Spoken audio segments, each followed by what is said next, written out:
الآن سؤال وجيه جدا، هل اليمن هي مطلع الشمس؟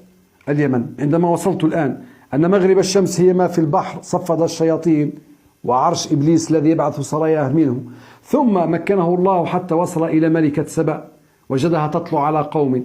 هل اليمن اسمها مطلع أي مشرق؟ هل اليمن في مشرق الأرض؟ نعم، بقول النبي عليه الصلاة والسلام. أين ذلك؟ على اعتبار أن مكة هي مركز الأرض.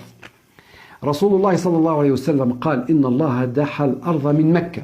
الدحي إخواني هو أن تدفع الشيء وتفرقه، كأنك تمطط هذا التمطيط، تدفعه فيتمزق فينتشر.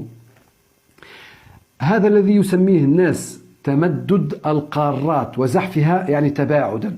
ذاك هو أوان فعل الله سبحانه وتعالى، دحي الأرض، ذلك هو دحي الأرض من مكة. طيب، فعندما يتكلم رسول الله صلى الله عليه وسلم يتكلم من مكة، المركز الذي كان أولا. طيب، فرسول الله صلى الله عليه وسلم إخواني لا يتكلم عن شمال الأرض ولا عن جنوبها، دائما يتكلم عن يمين وعن شمال. قال إن الله قد زوى للأرض فرأيت ما عن يمينها وما عن شمالها، ملكها كله ما هو كائن. يقول عن يمين وعن شمال، لا يقول جنوب. طيب، واليمن تكون نعم في الجنوب، لكنها تميل إلى جهة المشرق، إلى مشرق وإلى جهة مطلع الشمس بالنسبة لمكة. الشاهد الآن الدليل، وهو رسول الله صلى الله عليه وسلم عندما سئل عن أشراط الساعة الكبرى قال أولها فنار تحشرهم اسمه من المشرق إلى المغرب.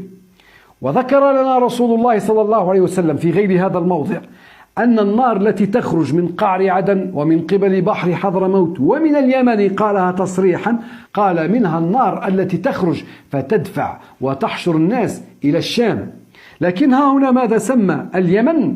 سماها المشرق، نعم، أي مطلع الشمس من جهة اليمن.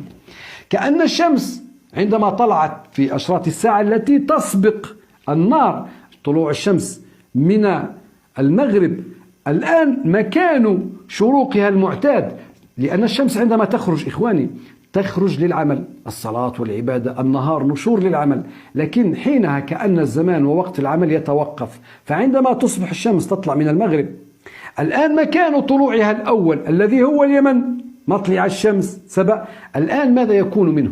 النار. بدل العمل الآن النار تحشرهم إلى بلاد الشام. أمر اليمن وأمر الشام عظيم في مطلع ومغرب الشمس، يتبين هذا في الدرس القادم إن شاء الله. لكن كذلك الريح التي ألين من الحرير تأتي من اليمن، فلا تدع مؤمنا إلا أخذته.